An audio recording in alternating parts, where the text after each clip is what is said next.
नहीं है। मानखुर्द से बीजेपी की जीत का जश्न मनाते हुए समर्थक यहां पर नजर आए हैं। तो अब मुझे लगता है ज्योति कि लड्डू जो सुबह से बन रहे थे अलग अलग बीजेपी के वार्ड्स में, अब वो बंटने भी शुरू हो जाएंगे, क्योंकि जो रुझान है वो नतीजों में तब्दील होते हुए नजर आ रहे हैं। जश्न मनाना, आतिशबाजी करना, क्योंकि वाकई सबसे अमीर ये नगर पालिका है और बहुत महत्वपूर्ण इससे चुनाव माना जाता है। मेरा भाई अंदर का भी यही अपडेट श्वेता मैं आपसे बता रही थी कि बीजेपी के कुल 8 उम्मीदवार यहाँ से जीत गए हैं। देखिए एक एक कर जो हम कह रहे थे और जो आप भी कह रही थी कि जो सुबह लड्डू बन रहे थे वो अब बंटना शुरू हो गए हैं। कुछ तस्वीरें जो राकेश भेज रहे थे, अतुल भेज रहे थे, उन पर भी हमारी नजर बनी हुई है। इसमें आप देख सकते हैं कैंडिडेट्स इमोशनल होते नजर आ रहे हैं, कार्यकर्ता इमोशनल हो रहे हैं। राकेश के पास लोग कुछ कह रहे हैं, ये भी हम सुन लेते हैं। पहले जश्न का दौर शुरू हो गया है, कहां कहां जश्न मन रहा है ये हम आपको दिखा रहे हैं। देखिए 1000% मुसलमानों ने वोट दिया। कांग्रेस को वोट नहीं किया, एमआईएम को वोट नहीं किया। कांग्रेस ने क्या किया? सिर्फ हमेशा मुसलमान को सिर्फ दिखाने का काम किया, उसके लिए कुछ काम नहीं किया है। यहाँ पर आज जय श्री राम भी नारे लगा, मुसलमान को बोलता हूँ ये है खूबसूरती भारतीय लोकतंत्र की। चाहे हिंदू हो मुसलमान हो, हर कोई यहाँ पर जय श्री राम कह रहा है, नारे लगा रहा है।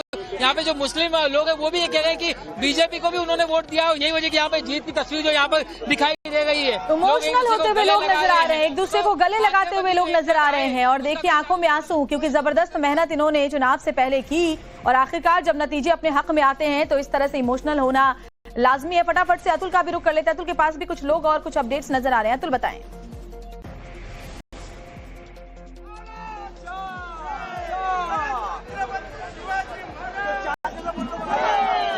अतुल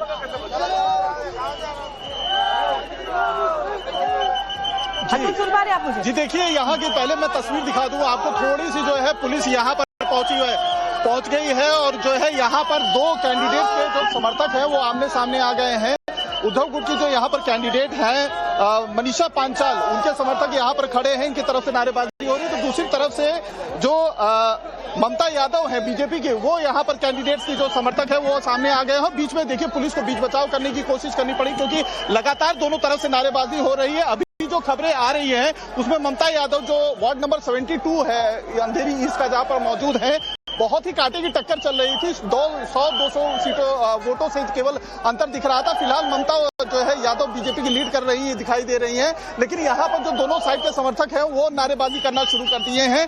आपको बता दूं जिस जगह पे मैं मौजूद हूँ, ये जो के ईस्ट का ये वार्ड का ये जो काउंटिंग बूथ है, ये सेंसिटिव इलाके में आता है, क्योंकि यहाँ पे पिछली बार विधानसभा चुनाव के दौरान भी काफी ज्यादा हंगामा हुआ था। पुलिस इसी वजह से यहाँ पर काफी ज्यादा एहतियात बरत रही थी और बीजेपी और बाटा के बीच में यहाँ पर अक्सर क्लैशेस होते रहते हैं और यही वजह है कि यहाँ पर नारेबाजी होते हुए दिखाई दे रही है। फिलहाल ममता यादव बीजेपी के आगे चल रही है, जो उनके समर्थक यहाँ नारेबाजी कर रहे हैं उनसे बात करते हैं। क्या जानकारी मिली है आप लोगों को, क्या नारेबाजी हो रही है? आप लोग क्या जो है भाजपा देवेंद्र सरकार, यहाँ पर आप लोग क्या वो लोगों की नारेबाजी चली? जीत गई है। क्या उनकी तरफ से कुछ नारेबाजी करके विरोध किया? नहीं, हमने किसी प्रकार से किसी का विरोध नहीं करा। हमारी जो उम्मीदवार थे वो जीत गए, पूर्ण बहुमत से जीत रहे हैं। वो लोग कह रहे हैं अभी काउंटिंग चल रहा है, पूर्ण बहुमत से जीत रहे हैं। सर भाजपा महायुति का 130+ सीट आ रही है, 130, लेकिन कांटे की टक्कर चली। अभी रुझानों में केवल 10 सीटों का अंतर है। अभी समय है, 2 बजे के बाद सब रिजल्ट सामने आ जाएगा। 2 बजे तक पिक्चर क्लियर। जी, महायुति की 130+। जी तो देखिए लोग, क्या आपको लग रहा है सत्ता आ गई है? मनीषा जो बाटा के ग्रुप के हैं लोग, जो लगातार यहाँ पर काफी ज्यादा नारेबाजी कर रहे थे, वो फिलहाल शांत हो गए हैं। उनसे बात करते हैं कि उनके पास क्या इनपुट आया है, जानकारी लेते हैं। सर क्या जानकारी मिली है अंदर से? आपकी जो कैंडिडेट, अभी तक कुछ जानकारी नहीं मिली है। खबर तो आ रही है कि बीजेपी की जो कैंडिडेट थी वो मनीषा पांचाल आज भी जी क्या यहाँ पे जो भोंगा रहता है, जहाँ से सब इंट्रोडक्शन आता है, अंदर क्या चालू है क्या नहीं चालू है, वो सब भोंगा जब चालू रहता है वो बंद करके रखा है ये सरकार। मतलब जितनी बार भी काउंटिंग हुई है आप लोगों को हमको कुछ नहीं पता है। सुबह 8 बजे से सब लोग आके यहाँ पे खड़े हैं, लाउड स्पीकर सब बंद है। कोई काउंटिंग ऐसे किया? काउंटिंग तो समझना चाहिए ना लोगों को, जानबूझ के बंद करके रखा। मार्कर से कब तक निशानी लगाने लगे? डॉक्टर बाबा साहब अम्बेडकर ने संविधान इसलिए नहीं। लेकिन आप लोगों को कोई अपडेट नहीं मिला, लेकिन अंदर से खबर आ रही है कि जीत। भोंगा सिर्फ नाम के लिए रखा है, बट भोंगा सुबह से बंद है। भोंगा किसके लिए लगा है? शो के लिए, मतलब ये चीटिंग कर रहे हैं। सर अंदर से अपडेट आ रहा है कि जो बीजेपी की कैंडिडेट है वो जीत चुकी है वार्ड क्रमांक। वो छोटा वोट 50-100 का रहेगा, लेकिन जो भी है जीत हमारी होगी। बस कांटे की टक्कर है, लेकिन अभी तक आपको लग रहा है जीतेगी, मशाल जीतेगी। थोड़ा और यस, मशाल ही जीतेगी। देखिए यहाँ पर वार्ड क्रमांक 2 को लेकर सबसे ज्यादा जो है मामला वो कांटे का चुकी था। 50 वोट 100 वोट इस तरीके के अंतर देखने को मिल रही थी। कभी जो है बीजेपी की कैंडिडेट आगे हो जा रही थी, कभी उबाटा की कैंडिडेट आगे हो जा रही थी। यही वजह है कि पुलिस ने 2 हिस्सों में बांट दिया। आपको हमारे जो वीडियो जर्नलिस्ट है सचिन एरम दिखाएंगे, 2 हिस्सों में इस समय बांट दिया गया है। दूसरी तरफ आप जो देख रहे हो बीजेपी के जो सपोर्टर्स है वो है, और एक तरफ जो है उबाटा के जो समर्थक है वो यहाँ पर है। बिल्कुल, देखिए ऐसे में जब नतीजे उम्मीद अनुरूप नहीं आते हैं तो क्लैशेस देखने को मिल जाते हैं, और इसीलिए बड़ी सुरक्षा फोर्स भी वहां पर मौजूद है। हम अपडेट्स आपसे लेते रहेंगे। अतुल, राकेश बने रहिएगा। नागपुर के हालात आपको बता दें, वार्ड 35 से बीजेपी के संदीप गवई की जीत सुनिश्चित हो गई है, तो नागपुर से भी अब नतीजे आना शुरू हो गए हैं। बीजेपी को यहां एक और जीत मिली है वार्ड 35 में। बीजेपी के कैंडिडेट थे संदीप गवई, जिन्होंने अपनी जीत यहां पर पक्की कर ली है। और चलिए, हमारे जो तमाम संवाददाता है उनका रुख कर रहे थे। राकेश मेरे साथ मौजूद हैं, राकेश और अतुल भी मेरे साथ जुड़ चुके हैं। अतुल, एक तस्वीर तो आप वहां से दिखा रहे थे, लेकिन अब नागपुर के भी अपडेट्स आ रहे हैं, पुणे से भी तस्वीरें सामने आ रही हैं। कहीं न कहीं महायुति जो है और अभी जो बीजेपी का भी नतीजा आया है नागपुर से, एक एक कर अपने रुझानों को नतीजे में तब्दील करते जा रहे हैं।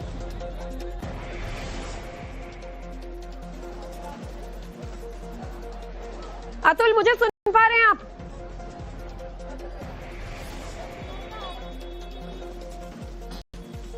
अतुल तक मेरी आवाज नहीं जा रही है। राकेश भी हमारे साथ मौजूद है। राकेश, मेरा सवाल आपसे यही है, आप मुझे सुन पा रहे हैं? राकेश, जिस तरीके से नागपुर से लेकर पुणे तक भी जो नतीजे सामने आने लगे हैं, कहीं ना कहीं अब महायुति अपने रुझानों को यहाँ पर भी नतीजों में कंफर्म कर रहा है। नागपुर से बीजेपी के एक और जो कैंडिडेट है, उन्होंने वार्ड 35 से जीत सुनिश्चित की।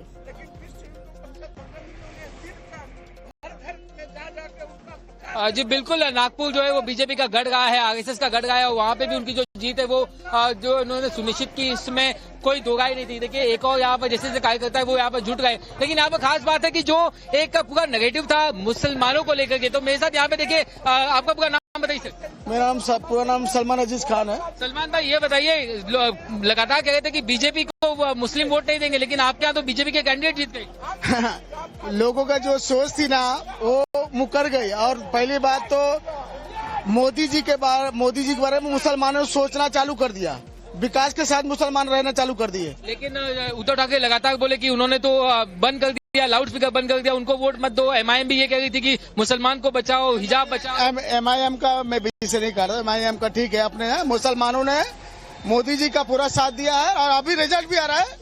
उम्मीदवार आपको तस्वीरें दिखाऊंगा। जश्न देखिए, यहाँ पर जश्न मनना शुरू हो गया है शिवसेना के। ये देखिए, गुलाल, जीत का जो गुलाल है वो यहाँ पे नजर आ रहा है। ये है रंग बीएमसी चुनाव का। ये देखिए, मैं आपको तस्वीरें दिखाऊंगा। अच्छा, बीएमसी चुनाव का रंग आप दिखा रहे हैं राकेश, और इन लोगों से ये भी पूछिएगा, ये मुंबई में जरूर हैं, ये यहाँ पर वोटिंग में हिस्सा जरूर लेते हैं, लेकिन मुंबई सिर्फ मुंबई नहीं है, माया नगरी नहीं है, सपनों का शहर नहीं है। एक इमोशनल मोमेंट, पहले तो राकेश कैंडिडेट से बात करें, ये भी मैं आपको सुनवा देती हूँ, फिर अगला सवाल पूछेंगे उनसे। इन्होंने जो मुझ पर विश्वास दिखाया,